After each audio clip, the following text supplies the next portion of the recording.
Good afternoon, everyone. Briggs, are you there? Hi, Guillermo. How's it going?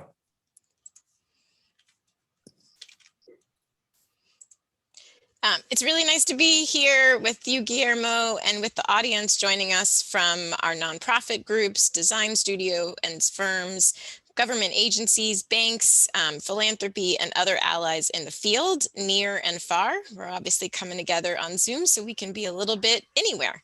I'm excited for this panel that ANHD and UDF have curated for today for our 6th in our Power After the Pandemic conversation.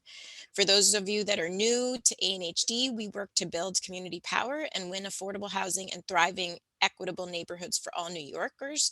ANHD has been around for more than 40 years, and we represent more than 80 neighborhood-based citywide non-for-profit organizations who develop and preserve affordable housing, who manage these affordable units and run homes for tenants, who push for tenants' rights, who support small businesses, advocate for responsible banking, call for land use justice, and work to preserve industrial space and quality jobs.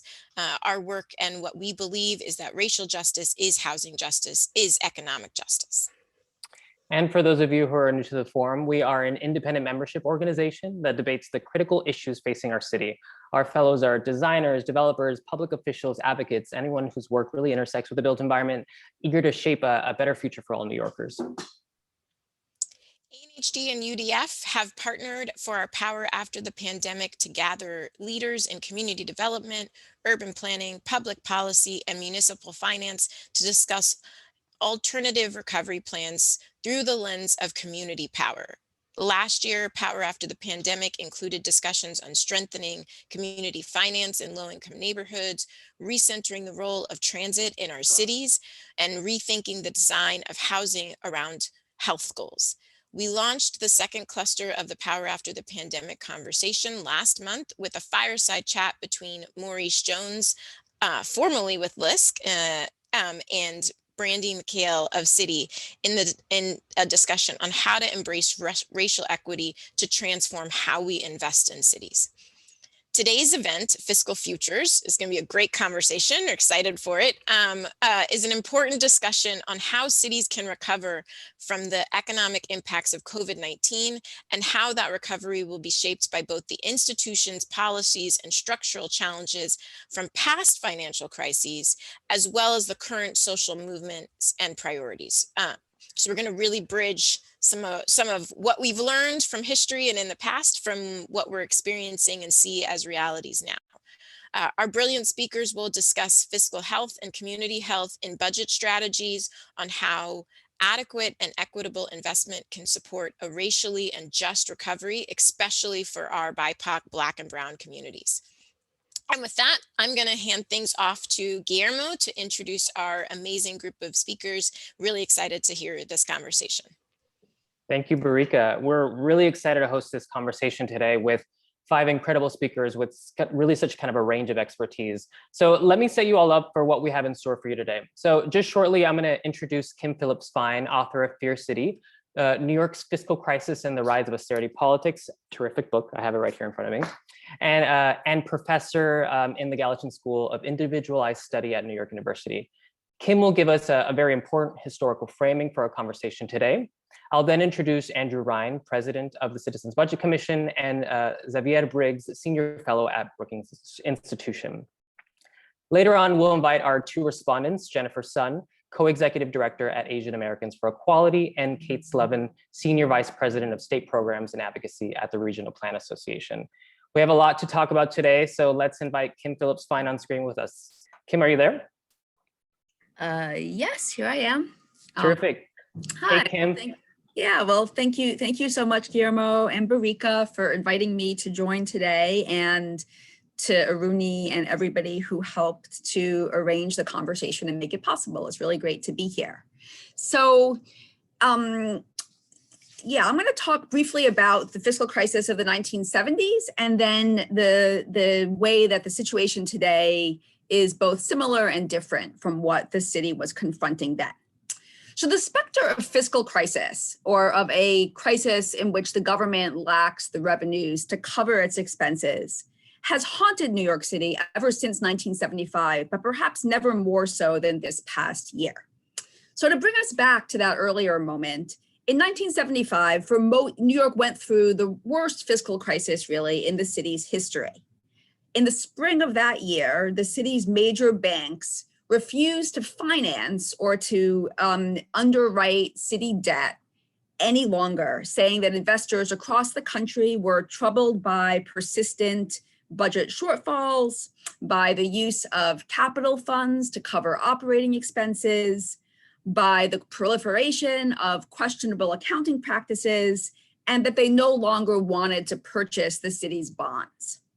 The city relied on that credit to finance its operations, and therefore the closure of the credit markets set off for the rest of 1975 a fiscal crisis, or emerged and kind of revealed the fiscal crisis that was present. And for most of the rest of 1975, bankruptcy for the city of New York seemed like a realistic possibility.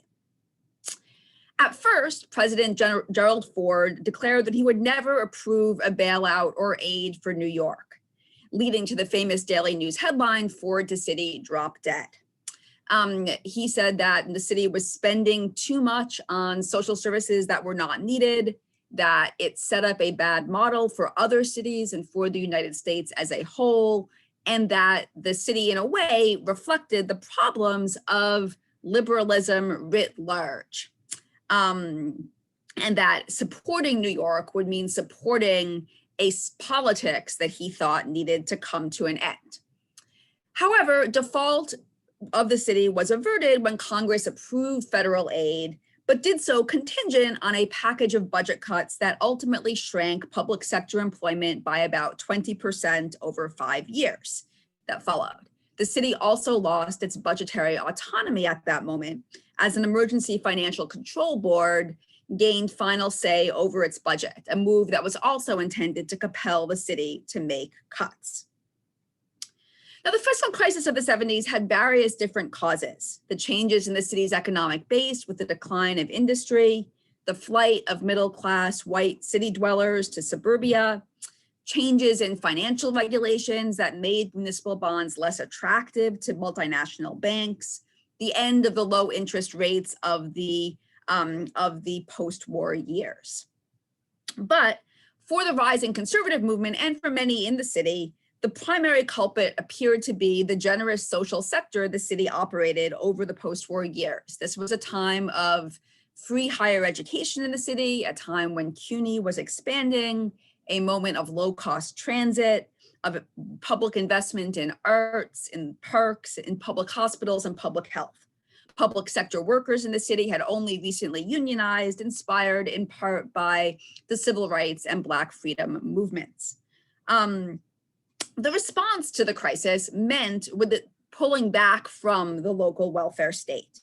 Many of the cuts of the late 1970s involved closing hospitals and health clinics. They involved closing schools, defunding daycare and drug treatment programs, laying off teachers and healthcare workers, stopping maintenance, and in some cases, even routine cleaning of city facilities, beginning to charge tuition at CUNY. And contrary to public memory, these cuts were not easily accepted. There were many protests intended to protect public services, from sleep-ins at libraries and fire stations to wildcat strikes of sanitation workers. And many of the protesters were, I think, right about the high cost of the cuts for the city. They helped to worsen the severe social crises of the late 70s, a time when many people were leaving the city, when the homicide rate was high, when there were serious problems of arson in the South Bronx and parts of Brooklyn, when the proportion of the city living below the poverty line was rising rapidly. At the same time, the city government made the decision at that point to focus what funds remained on economic development, often providing tax abatements or subsidies to private companies and real estate developers on the commitment that they would expand in the city. And I see Alex, you're making a couple of different comments, but we can talk about those in the Q&A. The belief at the time was that unless the city did much more to appeal to business and elite economic actors, there would be no revenue for other parts of the government. So that gives a little bit of a sense of what was happening in the 70s. There have been many reasons in the past year to recall the fiscal crisis.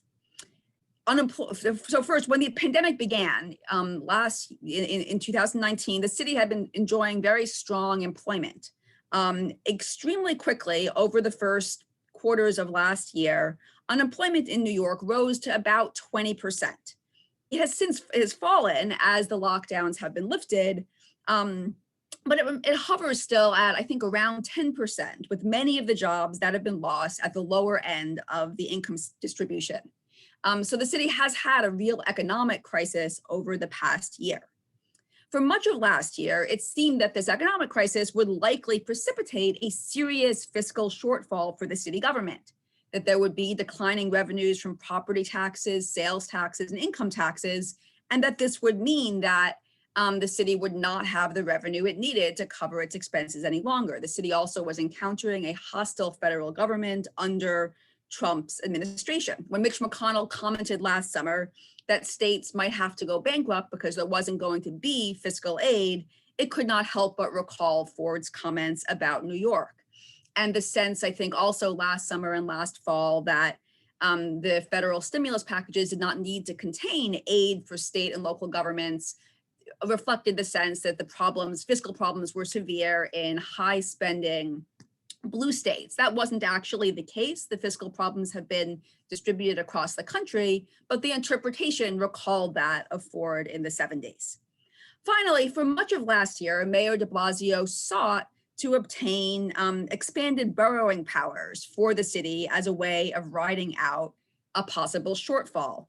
And this brought many, to the mind of Governor Cuomo, to the New York Times editorial board, the role of short-term debt in the 1975 crisis. So there too, there was a real, an echo of what happened in the 70s.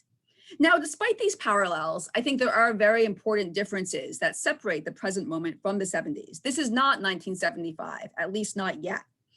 Because of federal aid last year, and of course, the recent stimulus bill contains actual aid for state and local governments, and because income has grown more rapidly than anticipated, especially at the upper end, the immediate budget shortfall in New York appears to be less than what people had feared it might be. And in fact, the city is projecting a balanced budget for the next fiscal year.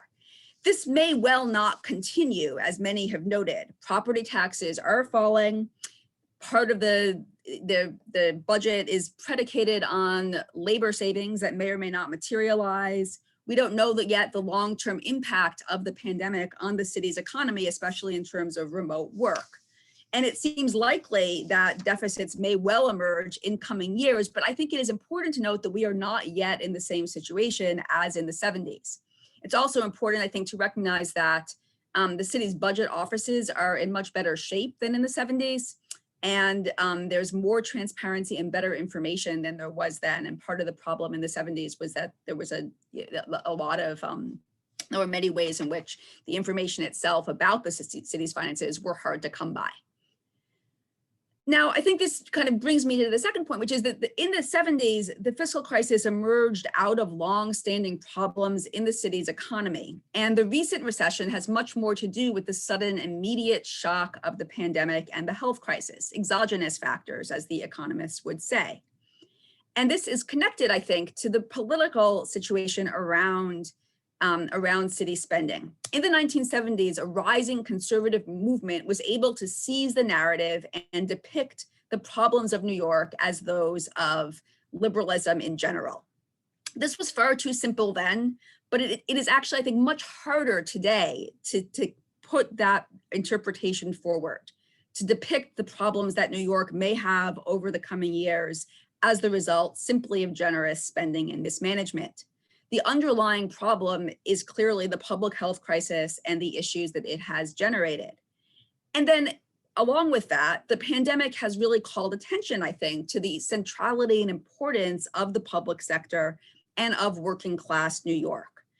These are the people, the essential workers, who have been most deeply affected by the health crisis, both in terms of job loss, illness, and mortality, and it is their work and their labor that has really enabled the city to come through or be emerging through this crisis.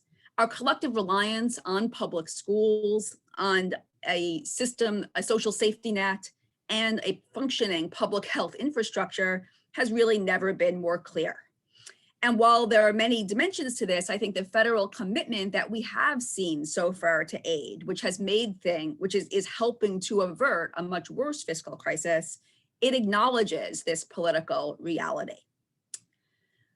Finally, I think there's one other way the present crisis may echo what happened in the 70s. Crises are moments of sudden change when things that hadn't appeared possible suddenly come to seem necessary. And in the 1970s, part of what happened is that one way of thinking about the city's government and what it was for was compelled to give way rapidly to another.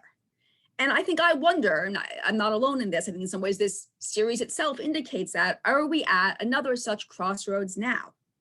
Over the next few years, if a budget crisis becomes evident, we may well hear again calls for focusing on budget cuts and belt tightening as a way of dealing with the problems. And I think, of course, it's always very important to look at the priorities of the budget, to look at how things are operated and managed, to think about our collective resources and how we use them and can use them wisely.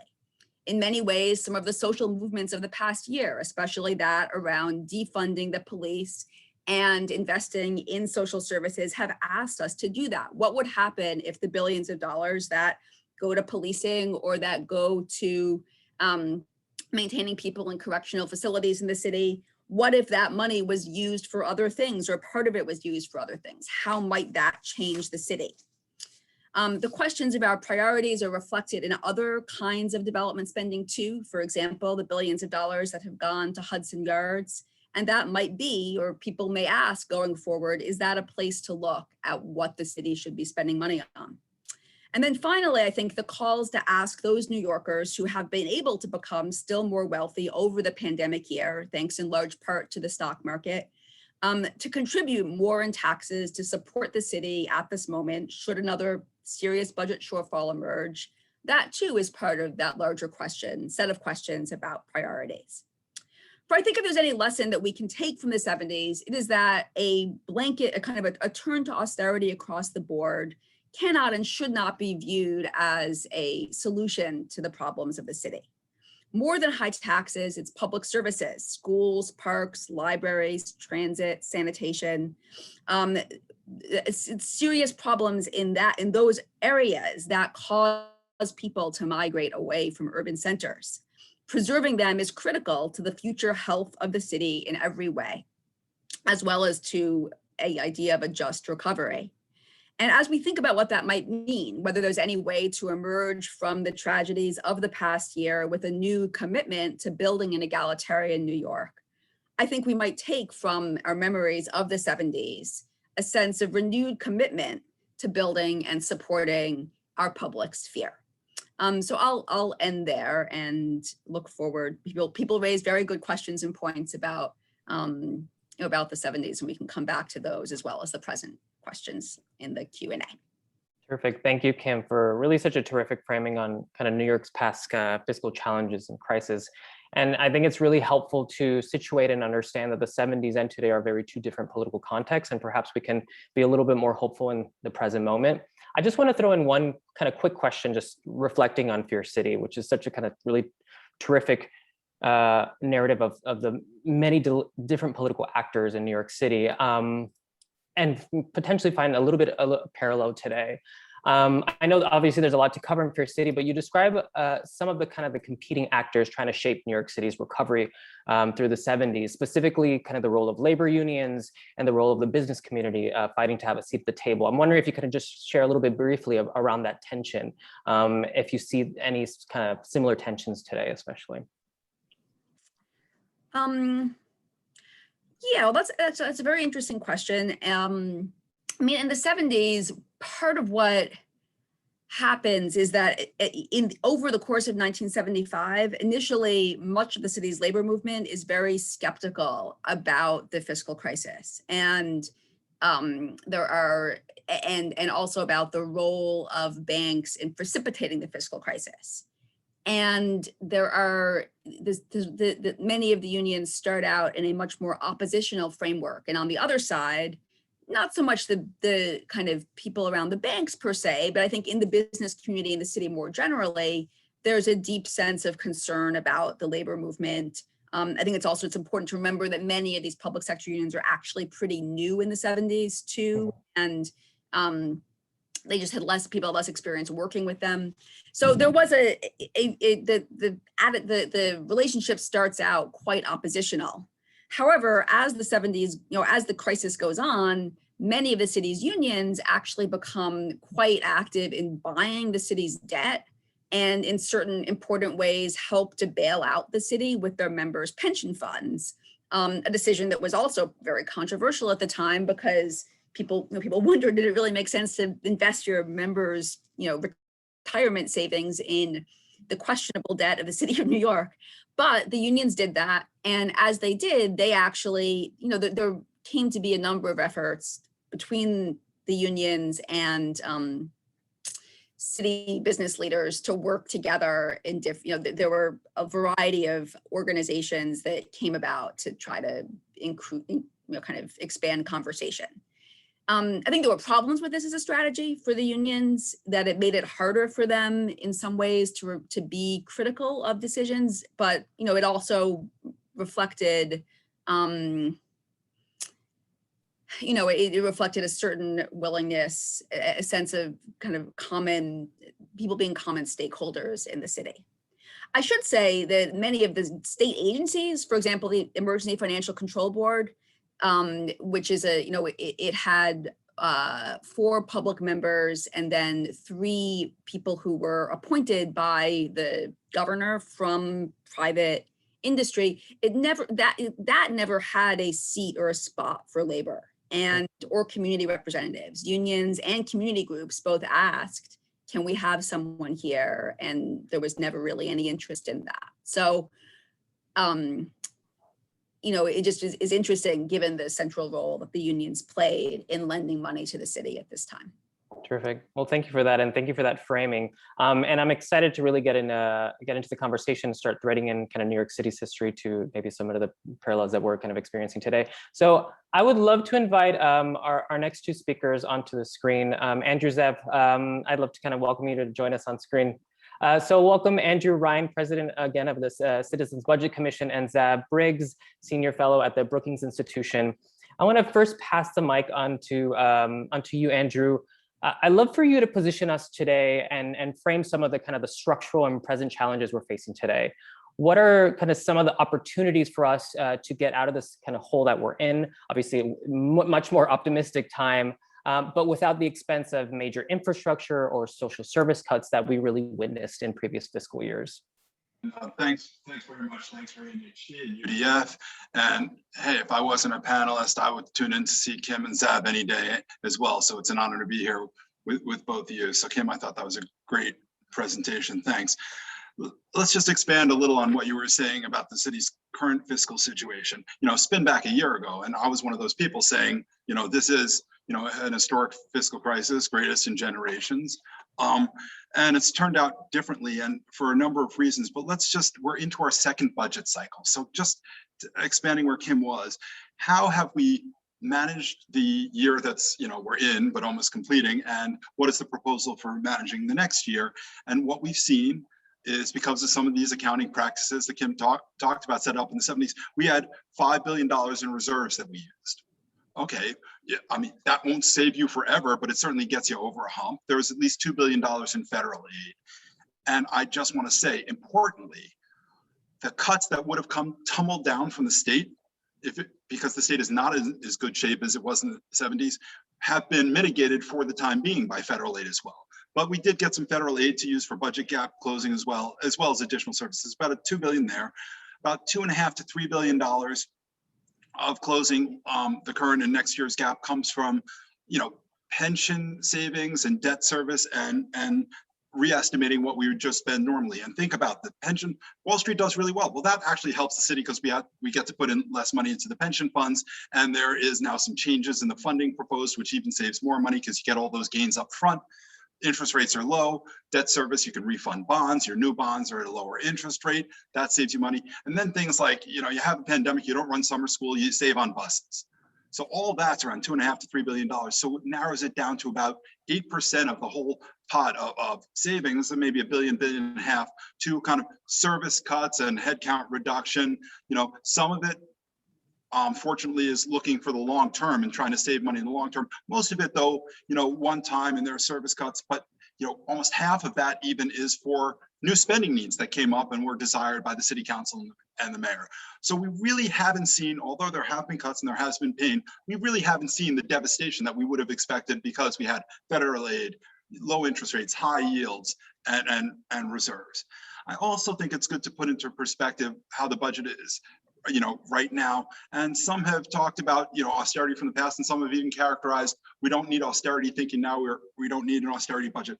We have to realize that the amount of money we're spending in this year's budget, adjusted for inflation, a reasonable adjustment, not perfect, is literally $1 billion more than we spent in fiscal 2018, which if we spin back the couple of years, there were problems in the city, but we didn't think, oh, this is the worst it's ever been. In fact, it was probably, some of the best it's ever been. So spending $1 billion more than that. Our workforce levels have retrenched, but we're back to 2016, 2017 levels. And a third of that retrenchment is the police and is Department of Correction. And frankly, the number of staff in the Department of Correction comparatively have not declined close to as much as the inmates have declined. We really have some work to do, and I'll come back to that. And it's also good to have a perspective on how we stand nationally. There aren't great normalized data, but on a per capita basis, on the best data set there is, we spend 62% more per capita than the average of America's large cities. We're second to San Francisco. We're well above LA and Chicago, about a third above that. So, we have to have that perspective that we are a relatively high spending city. In part, that's our fringe benefits costs are high. Our debt service costs are high because we borrowed a lot in the past. And then we do spend more. The biggest differential is in education on the service level, which I'll come back to the importance of that.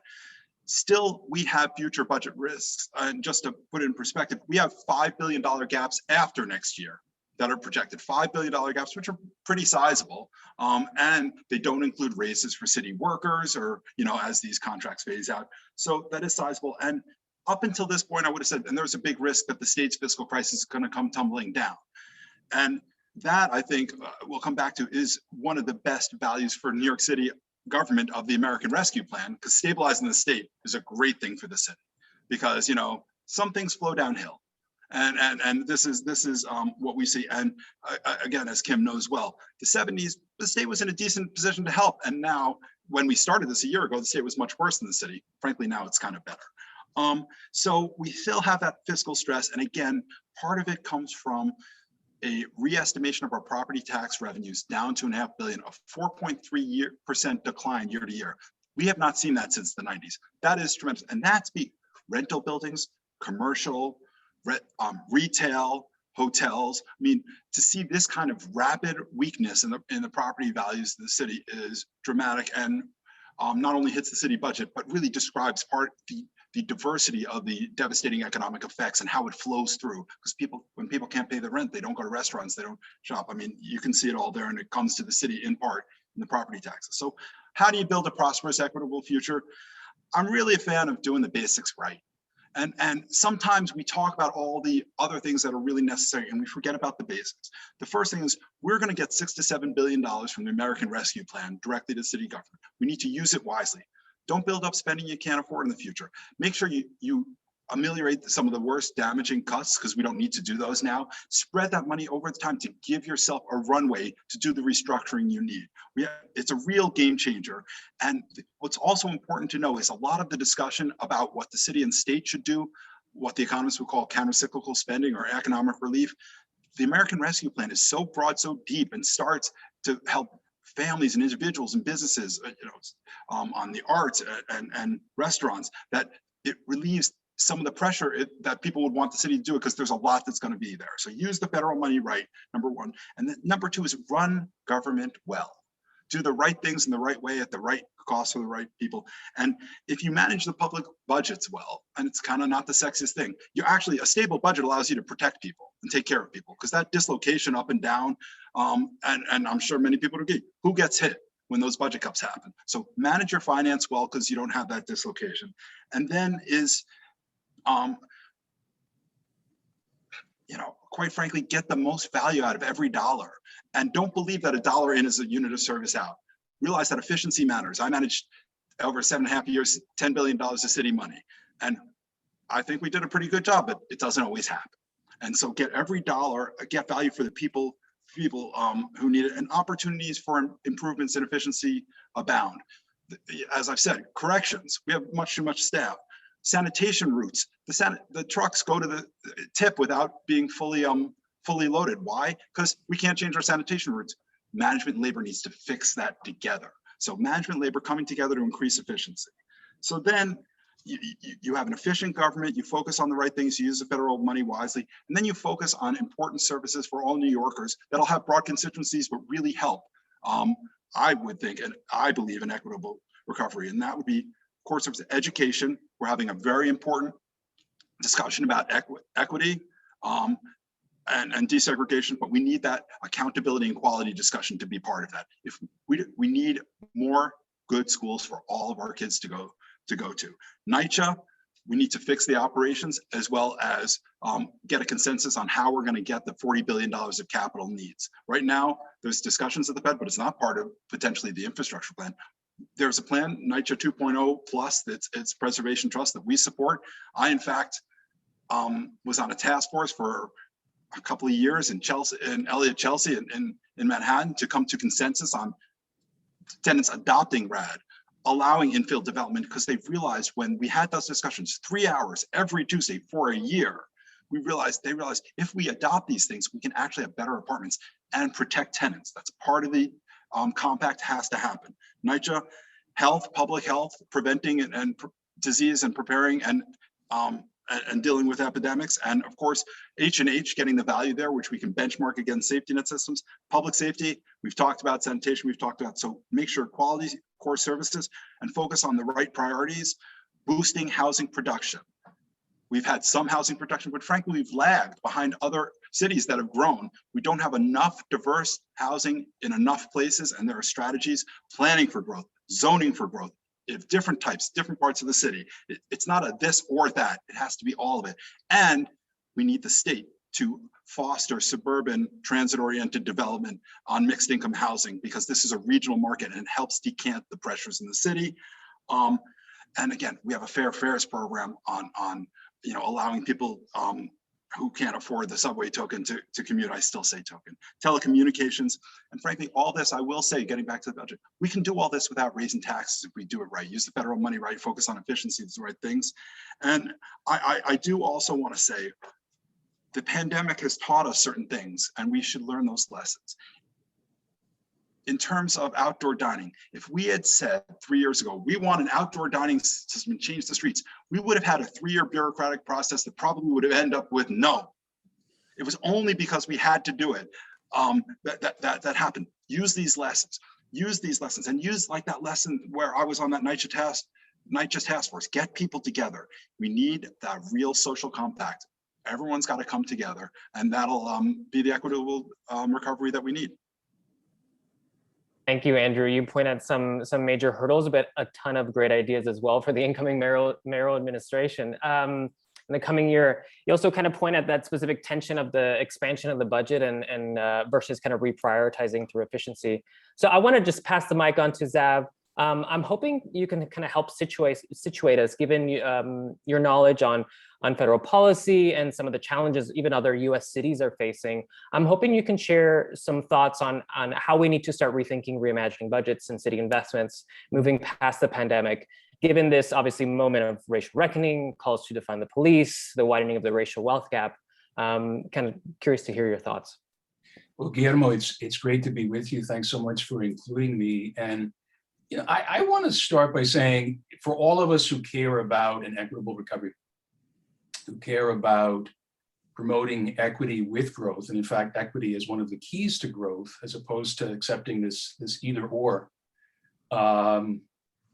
It's just fantastic to be having this conversation. I'm kind of stating the obvious here, but I just want to take a moment to recognize the importance of opening up this debate at all. This is one of those areas, I think Andrew may have said, it's unsexy.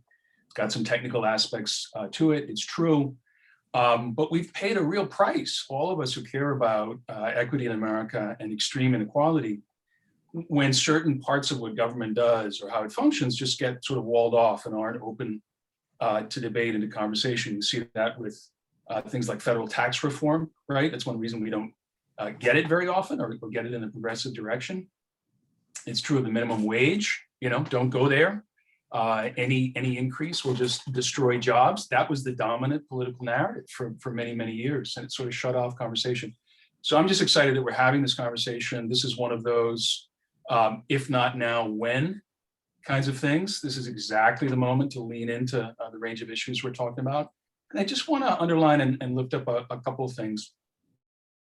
First of all, on the spend side, I think it's really crucial not to treat all proposals to sort of spend smarter, find efficiencies, as Andrew put it, or as budget people would say, find offsets, save over here so you can spend on something important over there. It's something we do in our own household budgets all the time, right? That it's instinctive.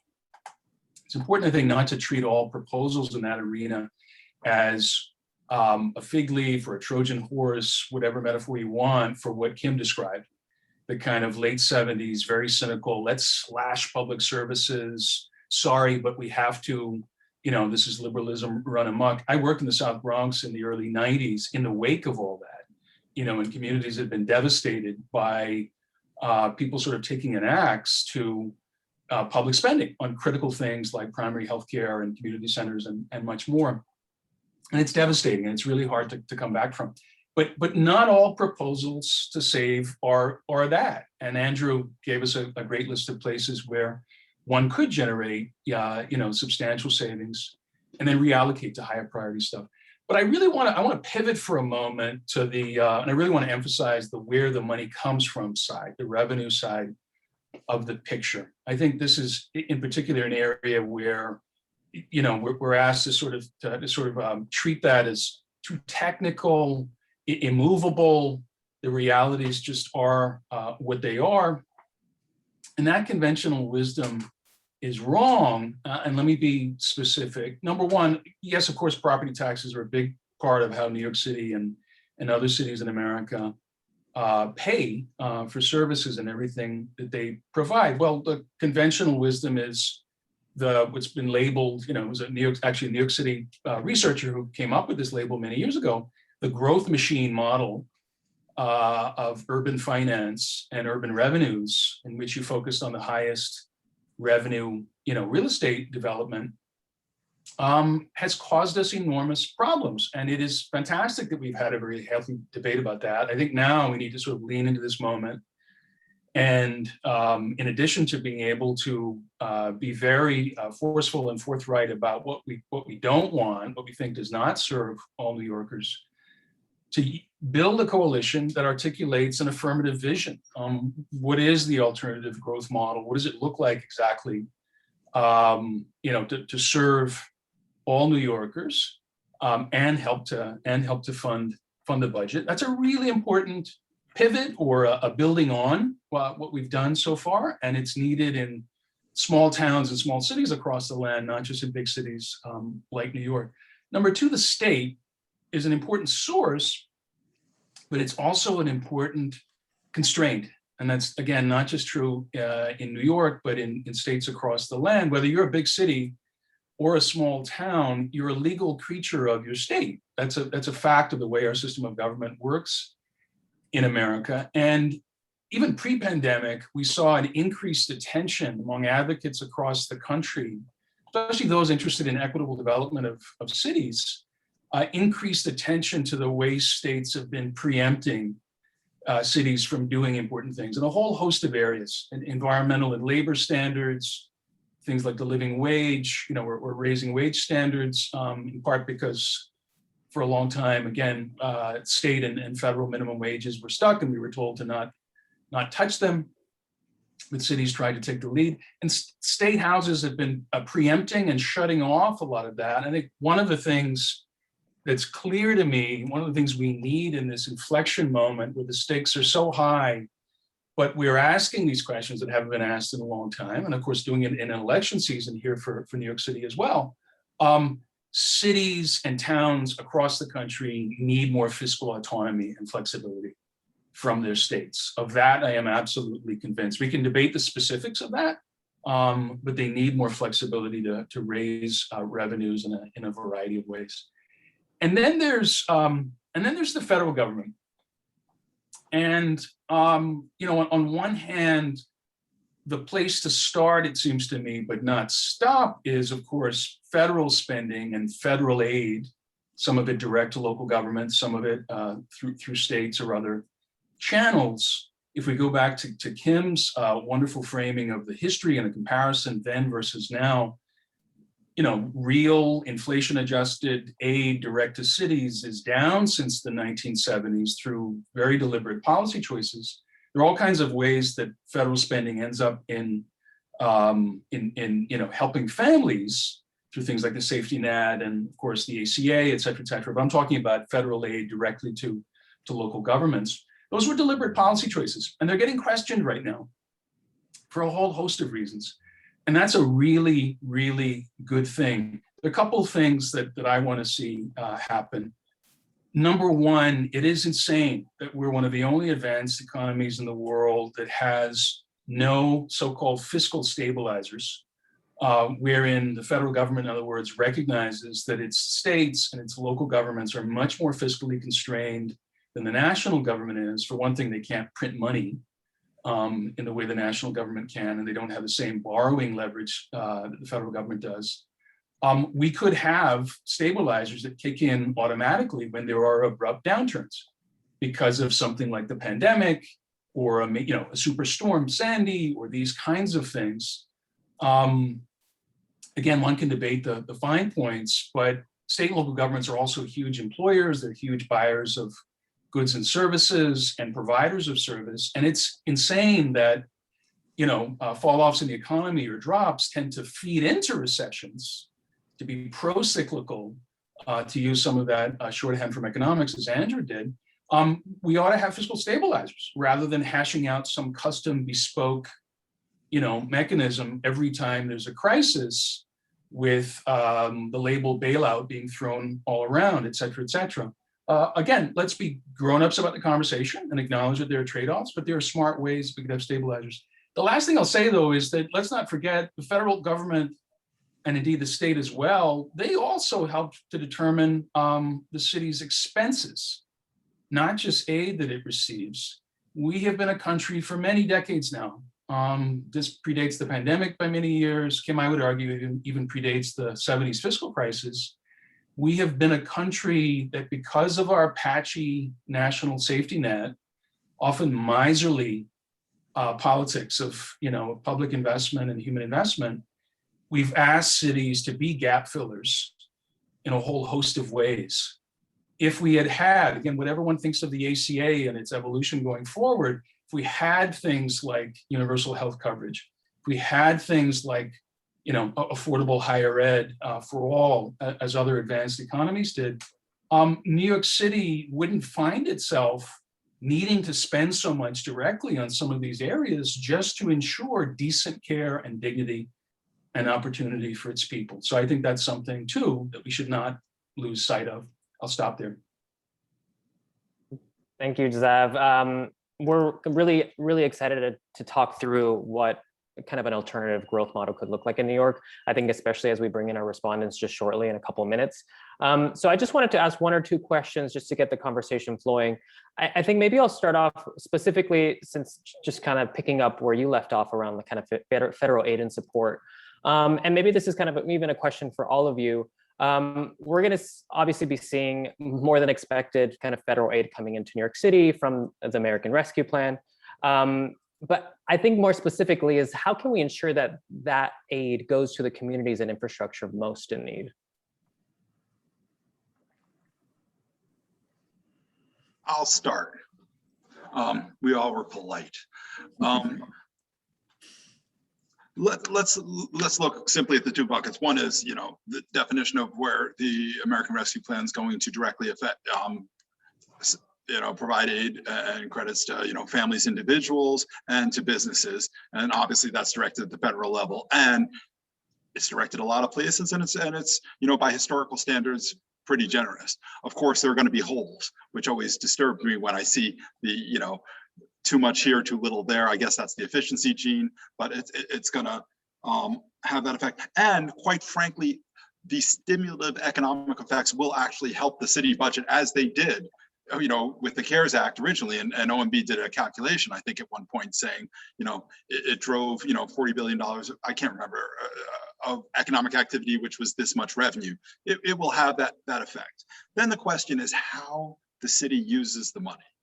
And this is where I'm frankly concerned, because we had inefficiencies, lack of quality, distributional issues before, and that's what we should be focused on. And to do that, you do the basics right, you spread the money over time, and you restructure government so it's not this kind of haphazard flavor of the month and without accountability. And the problem is, just like as Av was saying in a family, you get a big chunk of money for some reason, that's not always the time that people spend it wisely.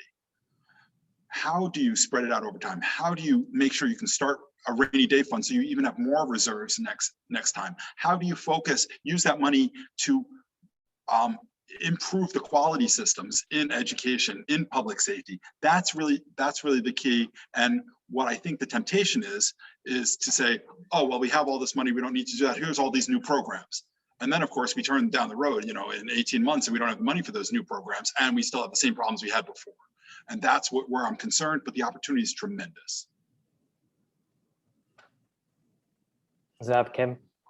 Kim, you go ahead.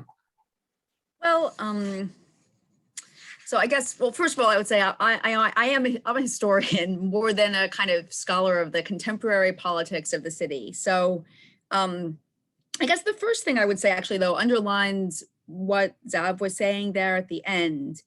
And I think that it is, and maybe the next couple of years can be a time to think about this, the different layers of government. There's a kind of the federal structure of the United States has different layers of government with different spending capacities, different revenue generating capacities, and different abilities to provide service in a long-term and stable way. And I think that the question of who or what bears responsibility, what layer of government you ask to bear different kinds of responsibilities is actually very, very important. And for example, in the 70s, a large part of the city's fiscal problems actually had to do with the structure of Medicaid, which in New York State in particular asked localities to begin with. Medicaid is half paid for by the federal government, half by the states. In New York State in particular, localities, it was a fairly even split between localities and the state. So the city was actually carrying 25% of its Medicaid spending, which was much, much higher than anything Chicago or Atlanta or other cities around the country were asked to bear, and which kind of then shows up in the city's budget, lo and behold. And so certain kinds of social democratic policies are best guaranteed and ensured at the federal level. And so what does this mean for, having a stable national health care plan might actually, there might be many reasons to support that. The fiscal health of city budgets, might be, not the top thing that comes to mind, but it actually is, it plays out there as well. So what does this mean for spending money in the city? Well, I do think that I think there need to be ways to, as people, as communities, as neighborhoods, as social movements ask for and press for things that they need from the city, it makes sense to think about that as part of a broader political question as well. And it would be wonderful to see some kind of synthesis between local action in the city and calls for change, at the state and national level too. So anyway, there's more to say about that, but I'll open it up for Xav. Kim, I couldn't agree with you more. I think, Guillermo, I would emphasize three things. Number one, Kim's absolutely right. You want to talk about a debate that's unsexy, largely hidden from our politics. Federalism is a case in point. What level of government is responsible for what, kind of who pays and how the levels support each other. I'm going to go back for just a moment to that idea of the federal government helping to stabilize state and local governments.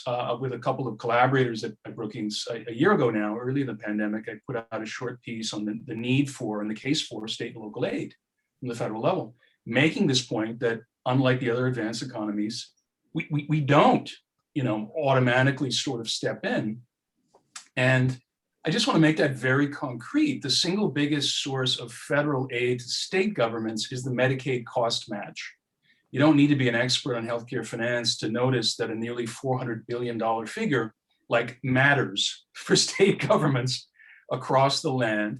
There have been a number of proposals, including from the Center on Budget and Policy Priorities in Washington, for how to design, a mechanism that sort of kick in automatically when we have economic crises. So Kim, there's sort of one step, just one piece of a bigger puzzle of rethinking our federalism. And I would argue we haven't done that in a serious way since the Reagan era.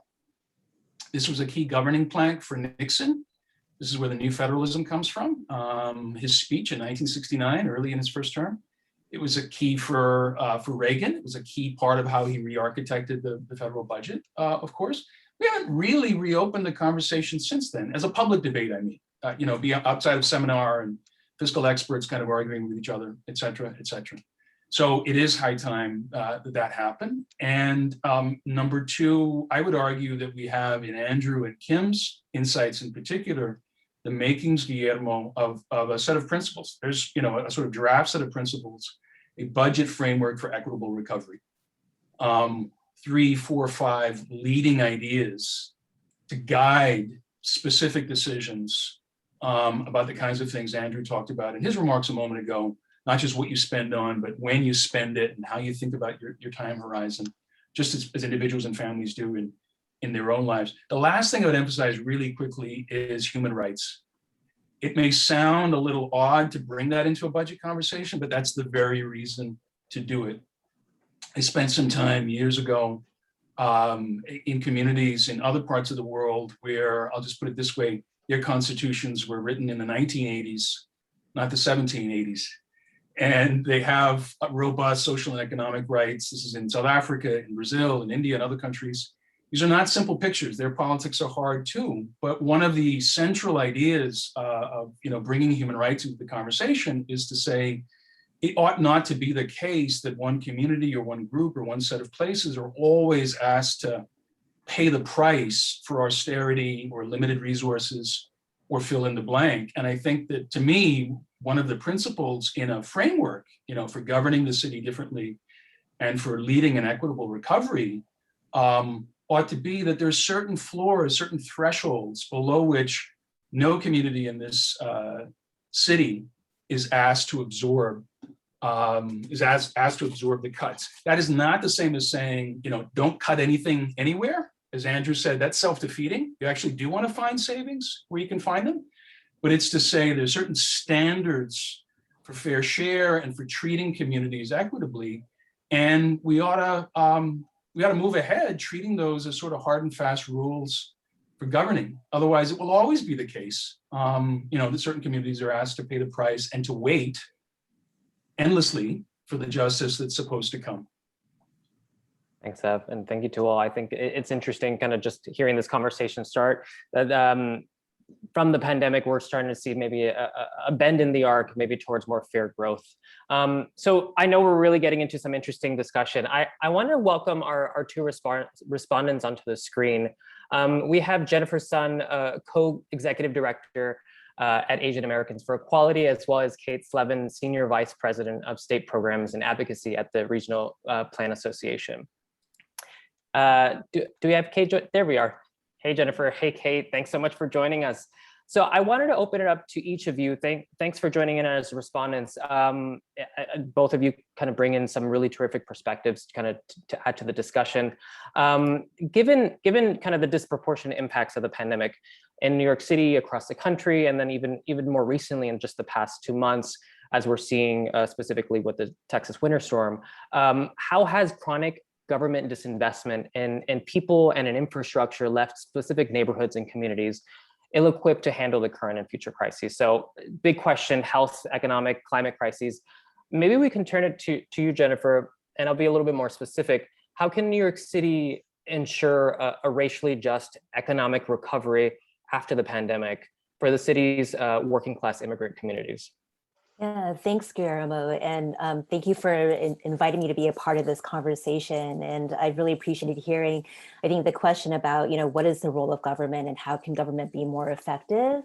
And I think what's really coming up in my mind is, as a part of thinking about that, obviously, as a leader of a nonprofit organization, I think it's thinking differently about the role of the social service sector, of nonprofit providers, in working more closely with government in designing better programs that are more inclusive and that actually, ultimately serve the most vulnerable members of our community. Because we've seen, even during this pandemic and the delivery of federal relief and state programs in the form of rental assistance, that despite good intentions from government to really provide much needed assistance, that a lot of the implementation in the way that the programs have been designed and how resources have been distributed have not reached those families and individuals that needed it the most.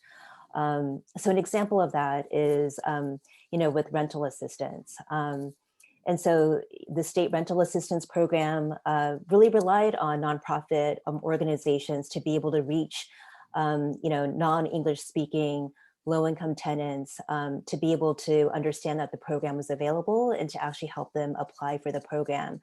And we're seeing like a real trend and emphasis in government to make more and more of their services and programs available online.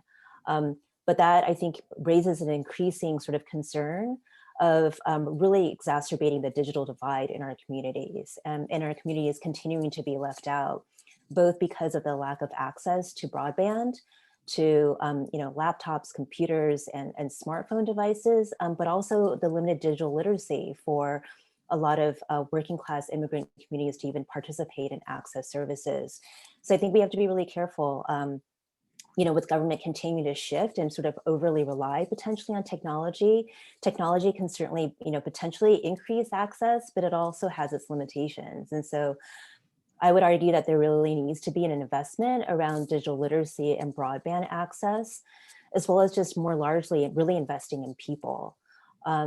Seeing that our essential workers were so critical in continuing to support the city's economy during the shutdown, there needs to be a sort of, proportionate sort of response from government and investing in New Yorkers, and specifically working class New Yorkers who have worked as domestic workers, childcare providers, home care providers for the seniors, early educators, that in order for them to continue to really be a part of the economy's recovery in an equitable way, we need to provide both policies and investments in housing and economic development and in climate change adaptation that both invests in the infrastructure of the city, but also benefits people as workers and as beneficiaries of those services as well. Thanks, Jennifer. Maybe we can turn it to you, Kate. Kind of curious, how can we ensure sustainable funding for New York City's most critical infrastructure that serve our most under-resourced communities? Thanks so much. It's great to be here today, and I'm honored to be on a panel with all of you. So first I want to just bring up something that some of the other panelists said, that the large federal reduction in spending on things like housing and transportation over decades is a big contributing factor to the challenges we see day to day in the city, from lack of elevators in the subway stations to lead paint in NYCHA apartments, or even few transit in areas of Brooklyn, Queens, or the Bronx. But But an interesting thing has happened this year, which is that the federal government is stepping in a new way when it comes to transit. For example, in the 3 relief bills, the latest one is being signed this week, the feds are contributing emergency operating aid to our transit systems nationally, here in New York and across the country, to stop fare increases and service cuts. And this is something new, since traditionally federal funding has gone to capital projects and not operating the system. And I think it opens the door to a more equitable approach, because you can spend more money on things like better bus service. We didn't see ridership on the buses drop like we did on commuter rail or subways. So if you have more operating aid come in, you can beef up that bus service, especially in areas that are farther from where really good subway service is. And the federal money also stopped cuts to jobs not only in the MTA, but jobs related to our transportation network. And so like looking forward now, I think that the dire service cuts are off the table. And once this relief package passes, we're looking for a broader infrastructure program and some priorities for our organization that we want to see in that infrastructure program: NYCHA funding, broadband investment, offshore wind, building the Gateway program, which includes new tunnels between New York and New Jersey for transit, and even new kind of innovative ideas like our idea to use a freight line that already exists and build what we call a tri-borough transit line that would connect Brooklyn up to the Bronx and serve a lot of the communities most affected by COVID and from underlying racial inequality and inequality in general we've seen in our city for far too long. And we found that if we fund our existing capital programs, the jobs there are really, a lot of them are very good jobs. And if you fund the capital programs of the MTA, the City of New York, NYCHA, the Port Authority of New York, and NJ Transit, that alone is 263,000 jobs per year. And that's not even the sort of expounded economic growth that could bring. And I think it's important to mention that we want a lot of these jobs to bring wealth and not just short-term jobs. Part of the challenge we've seen in building transit projects in our region is that they've been really expensive. And part of the reason they're so expensive is that we haven't had a consistent infrastructure program of expansion projects in our region for the past 50 to 100 years, like a lot of other cities across the world have. So they have a big pool of workers that just shift from job to job. And it's reliable employment for them. Here we scramble whenever we have to build something new, and it costs way too much and billions of dollars, and it's a problem. And some of our national choices also affect the cost of building things like national healthcare. We pay for healthcare when we build an individual transit project for every single worker on that job. So that doesn't really make any sense. I wanted to mention congestion pricing too, because that's a really important local solution. The feds are never going to come through for everything we need for our infrastructure. So we've been strong supporters of it. It would provide about 30% of the funding for the MTA's next capital program. And congestion pricing is essentially putting a fee on vehicles driving into Manhattan south of 60th Street. And every penny that comes in beyond the operating costs of the system will go back into public transit. And in New York City, this is equitable policy because it means households with access to cars tend to have about double the household income than households that don't have access to cars, are entirely transit dependent. Using streets differently absolutely is another local choice that we have. And I'm glad Andrew mentioned the open dining and open streets program. We have to take the streets back from cars and give them to buses and bikes. And they have to be, if people are going to start cycling more, we have to have cycling lanes that feel safe for people of all abilities, and safe from harassment, and not just safe for overly healthy young white men who can deal with garbage trucks in their way and don't have to worry about police harassment. And there's lots of talk about earlier, and I'm sure we'll talk about it more in the Q&A, about the future of the city and the role development plays. And from our perspective, these infrastructure investments have to be part of a broader vision. We're supportive of the comprehensive planning approach that the City Council has been proposing right now. There could be some improvements to legislation, but at least it sets a framework for proactive planning by communities and sort of more alignment between the different government entities. And so if your communities are asked to take on a new development, they'll understand how it's part of a bigger framework, and they'll have had their own kind of proactive planning process prior to that. Another thing we're working with ANHD on and the Employment and Training Coalition is development of an inclusive growth strategy. We have selected a 20-person steering committee of people with a variety of backgrounds. And the group is right now actively developing an agenda from their own lived experiences to develop a platform for the next mayor. So we're really excited about that. And finally, I'll just end with this. I think it's also really important to separate fact from fiction. And my co-panelists here have done this a lot. And I think it's really important to keep reminding ourselves about what's true and what isn't, and what our challenges are, and how to address them. We have a report that we put out in the fall called New York's Next Comeback that many people at RPA contributed to. The main author was our chief planner, Chris Jones, but it was a very collaborative effort and kind of a somewhat healing of a thing to be able to do together, given the situation we find ourselves in. So I just wanted to bring up a couple points before we get more into the discussion. We documented a few mistakes that have been made in the past, and mistakes that often lead to bad policy choices. One was mistaking short-term disruptions for new paradigms.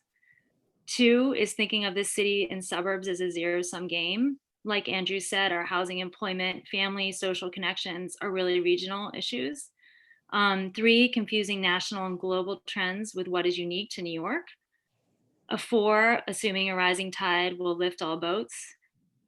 Five, recreating the past instead of envisioning the future. Maybe we need to take some risks and try new things and not be so scared of trying new things. And we really are banking on the New York City metropolitan area. We think we're very well positioned. We partly did this report because of all this news coverage about the death of the city and all that, which we just think is bogus and not true at all. But some of the reasons we think New York metropolitan area is very well positioned is that urban density is still an advantage globally and will be. The diversity and talent we have here will drive our economic success, and we really are just so lucky to have people from all over the world. Everyone wants to come to New York, and I think we have a blip here, but I don't think that long-term appeal of the city is really going anywhere. New York's the agglomeration of assets is really impossible to replicate, from our public transit, from the many variety of neighborhoods and types of places people can live, and so much more. Cultural assets, the arts, and new businesses and households will definitely take advantage of vacant space and lower rents if that is something that comes to pass in the long term. I mean, the affordable housing crisis has forced so many people into difficult situations or out of the city altogether. So I think we need a fresh approach there. And then finally, I mean, I think it's encouraging that the crisis has been a wake-up call of this past year to address all of these problems that have just gone unaddressed for so long in New York. I mean, how we all put up with the growing inequality and watching it play out on the streets. I mean, I just don't know why we all put up with it. So we think that it's finally a moment now to take a hard look and chart a better path forward. Thank you, Kate. Thank you, Jennifer. There's a ton to unpack in just 15 minutes. I'm going to try to my best. Maybe we can start off with infrastructure and jobs, because I think now that's on everyone's mind a little bit more now that are passed. So we're obviously getting a really much needed infusion of federal funding with the recent bill that's going to help New York obviously just survive. But down the pike, we know there's already this discussion about a big infrastructure package already in the works as really an opportunity to kind of boost the economy after the pandemic and also tackle the climate crisis. I'm just kind of curious to open it up to you all, even Kate or Zav, what opportunities are there specifically in New York City, major infrastructure projects that we could be pointing at for future federal spending? I want to jump in to offer a few things. Please. We tend to emphasize really transportation, which is really important, especially if we're thinking more regionally, which I think is absolutely important in terms of housing and connecting people to greater employment opportunities. Obviously, transit will be important for supporting that, but I would also call attention to, I think, investing in open space infrastructure.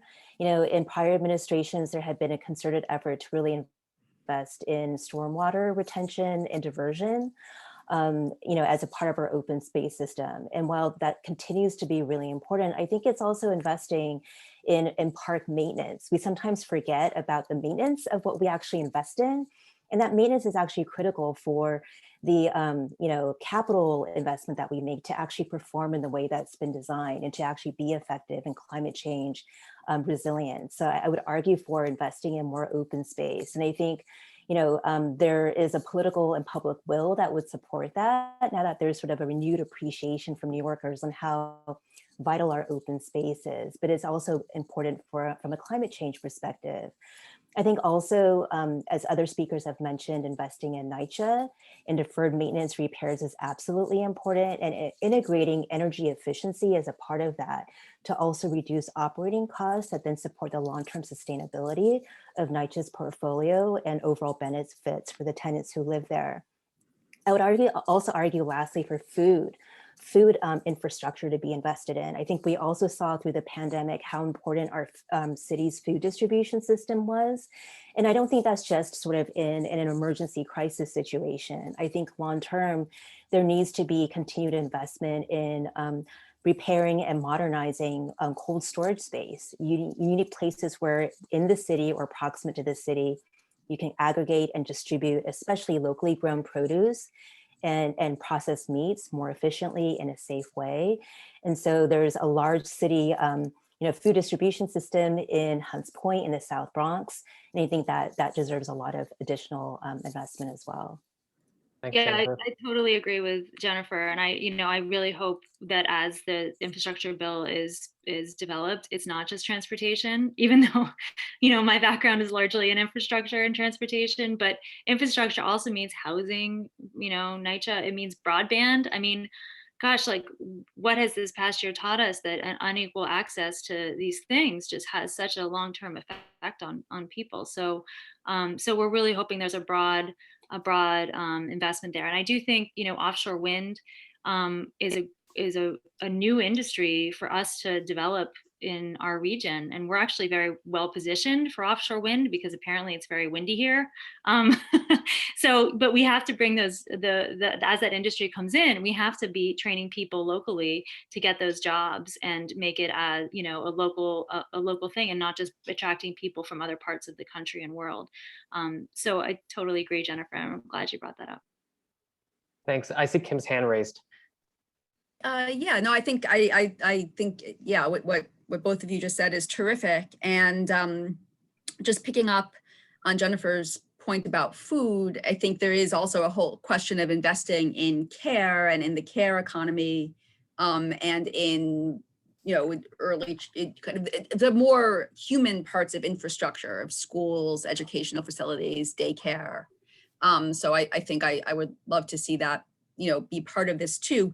But I was thinking also, Guillermo, about the question you were asking: how can, who do we listen to, or how are people represented in the city government? And I don't know how, exactly how to do this, but I do think one of the things which is distinctive about New York is this incredible, there's the deep layers and levels of political organization and mobilizing throughout the city, in poor neighborhoods, in neighborhoods of people of color, of different kinds of working class and immigrant organizations. And I just think that whoever is running for mayor and becomes mayor, finding ways to listen to and to learn from the accumulated wisdom of the people, of poor and working class people in this city, and to view those communities as people, as filled with people who have actual ideas that could be brought into policy. I think far too often we see conversations about the budget taking place at a remove from the people who are most affected by it. And it is, there are many reasons for this. Kind of the technical knowledge around the budget is part of it, but finding ways to bridge that gap, that divide, I think is of great importance. And to find ways to call upon the knowledge of the people who work for the city healthcare system, who work in the schools, and to bring that insight into the question of how and what gets funded and when is really important. Thanks, Kim. One, if I may just simply chime in, first at the risk of being a wet blanket, state of good repair, system replacement, whether it's a road, a transit system, whatever, let's get the basics right. We spend more money because they're not right. Things break down because they're not right. They're dangerous because they're not right. Everyone thinks about all the different things that they want. Some of them are really important. Some of them are shiny new toys, whatever. Get the state of good repair and system replacement upgrades right. The other thing is resiliency, really hard to tackle for a coastal city or whatever. And so everyone kind of knows that we're not ready. And we're going to stand there. Every public health professional, since I spent 15 years in the field, said, are we prepared for the next pandemic? And then, the rest of society is like shocked that it happened. And everyone and people in public health were like, when? So the next Sandy is going to happen. We shouldn't be shocked, and we should be as prepared as possible. Very hard to do locally. And also prepare for a different future. If we haven't learned anything in this pandemic, one of these things is the nature of work and telecommuting, all these things. And if you think about the MTA, prepare for a different future. There is going to be different human patterns, different opportunities, different neighborhood patterns. Prepare for a different future. Thanks. Guillermo, can I add a quick? Absolutely. Yeah, I'll open it up to you, Zev, and then I will also welcome Barika for the last couple of minutes. I know she's messaging me with some questions, and we're seeing some Q&A questions as well. Go ahead.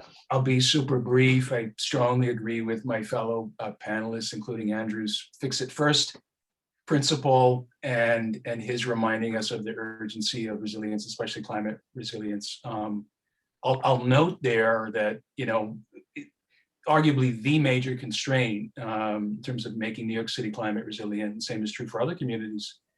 Arguably the major constraint is capital investment. It's not, do you have solar panels on your roof? What kind of water heater do you have? Though we need to, migrate on all those fronts too. It's making smart capital investments. Having said that, just a quick word on the federal politics of recovery packages. I will not make predictions about what the details will look like of the Biden recovery package or the nature of the counter proposals that we're likely to see on how that will all play out.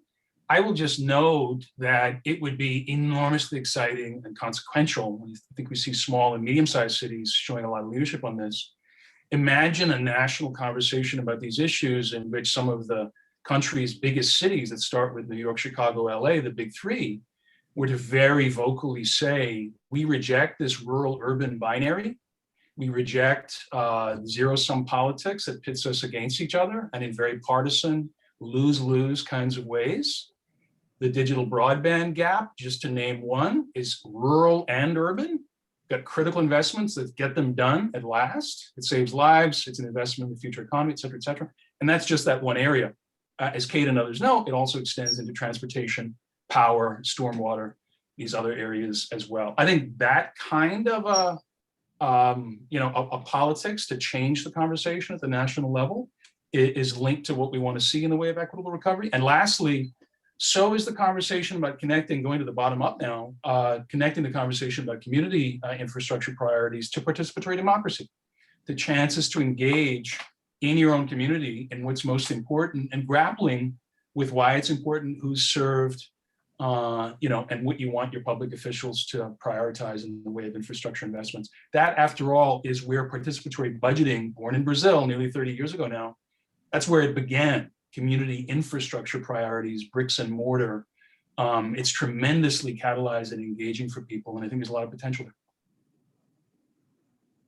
Thanks, Ev. I maybe pass it to Barika. I know you have a question and you want to kind of pull in a specific question from the Q&A box. Thank you, Guillermo.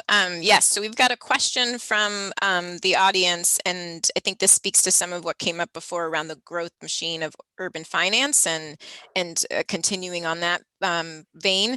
So the question is how, it comes from Scott Short, who is with Riseboro, ANHD member, who's been a community-based organization, but also whose food trucks are all over Brooklyn for anybody who knows, and they both are housing people in this moment in time and also feeding people.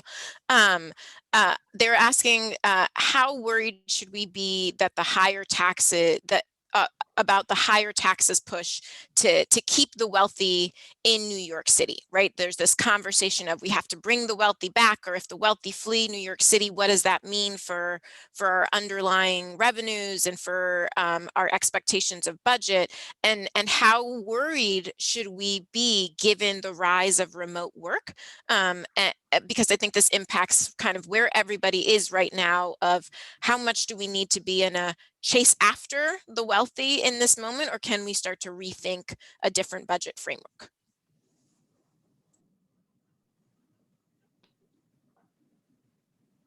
I'm always the first one called on this, so I wanted someone else to go first. Okay. So I spent a lot of time on this question. And I think it's a very important question. I think too often it's a polarizing question that gets short shrift because there's a lot of anecdotal evidence all around. The academic evidence exists that taxes matter, but they're not that strong. They matter, more and less depending on which study for people who are very wealthy because they have more options, but then sometimes in some circumstances, they're more tax sensitive. I do want to first say, as I said, both in the city and the state, they can actually, I believe, if they're smart, do what they need to do to both, provide services for people who need and stabilize their budgets without raising taxes. I just think it's a fiscal fact, but it takes a lot of good management and a lot of hard work. It's a lot easier if someone gives you more money to do things, but that actually doesn't mean you do them well anyway. So I don't think you need to. But the thing is, I think we're in a very different time than where the evidence is. We have a SALT cap, and we'll see what happens with federal money. So, tax increases here increase that differential more than it used to be.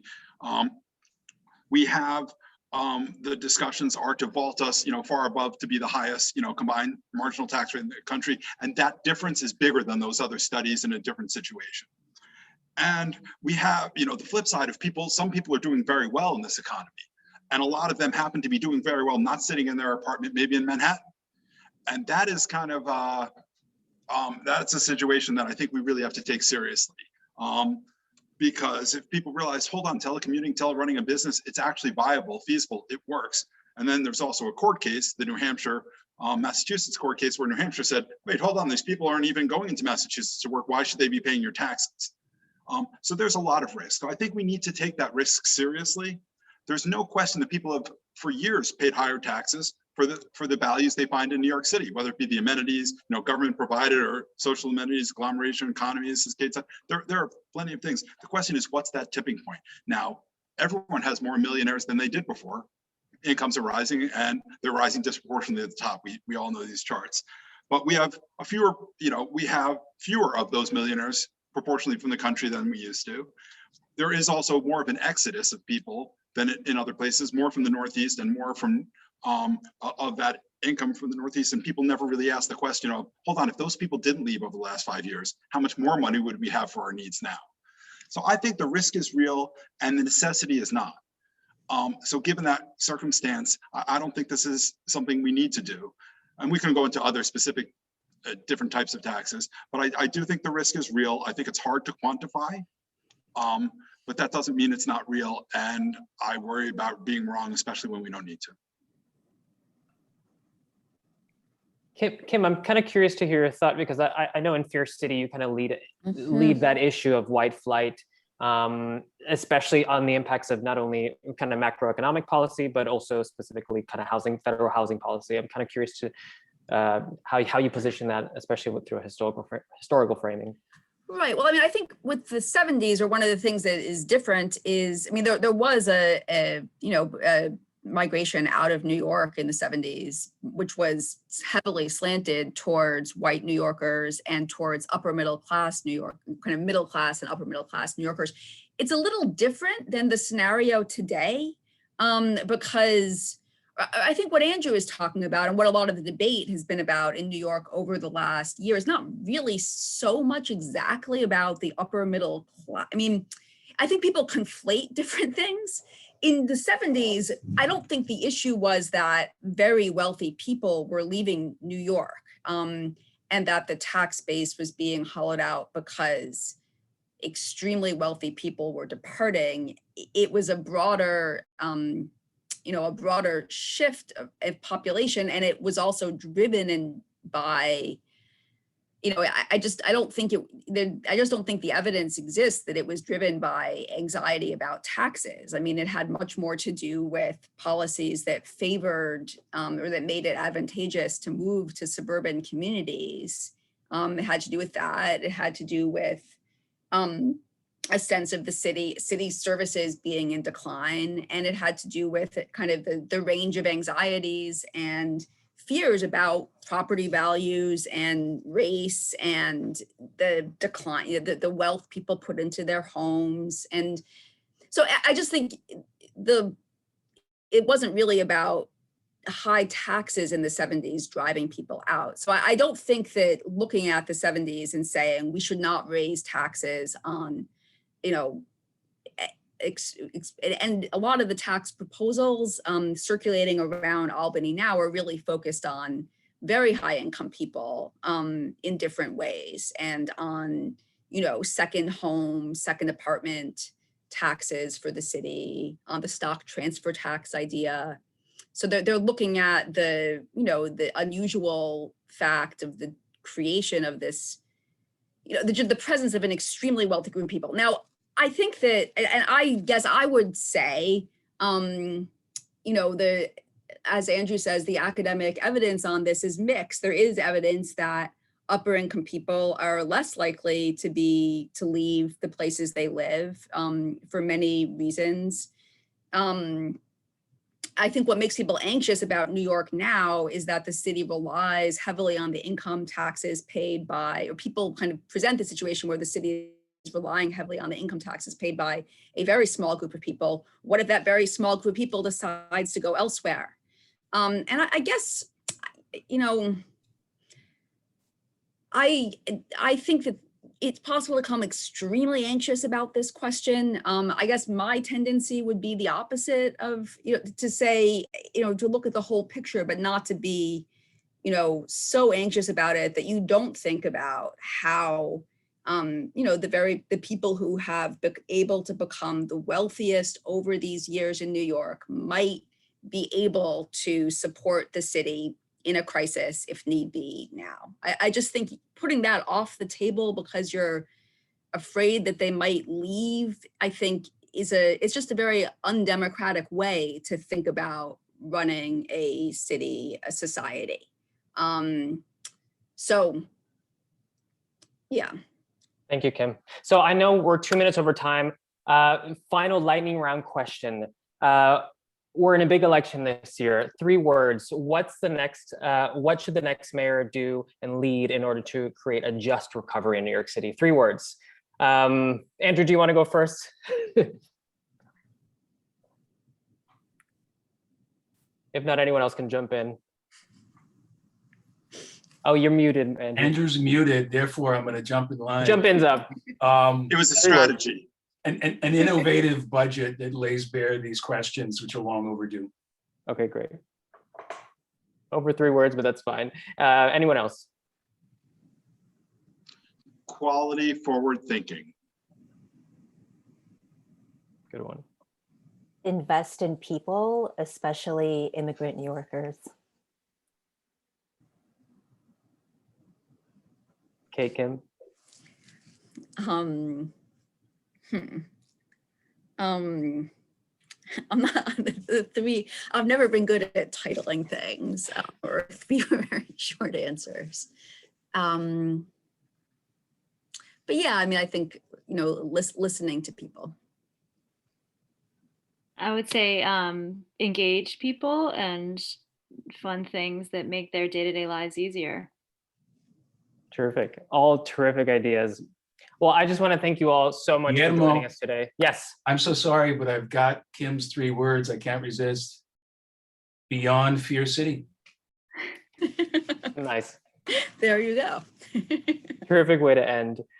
Should I pass it to you, Barika, to close us out today? Sure. So I first and foremost, I want to say thank you to all our panelists. This was such a great conversation, and it's always the tip of the iceberg. That's always the hard part about this, is that we get to the end of our time together and have 100 more questions and so many more things that we want to delve into and think about in conversation with all of y'all. But to Kim, Zav, Andrew, Kate, and Jennifer, and Guillermo, thank you so much. And thank you to the team behind the scenes who also puts this together and makes this happen. We want to thank our supporters and our boards, both ANHD and UDF's board, who support this work as well.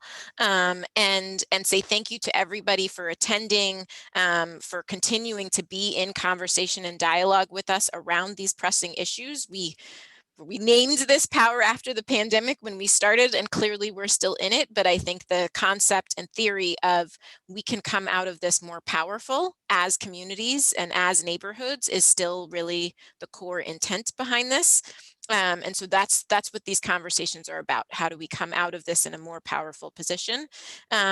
Welcome everybody to continue to look out. We'll be sending out an announcement about our next conversation around climate and climate justice and the role of that will play in our recovery, very linked to some of the pieces today on infrastructure. And thank you everybody for spending some time with us today.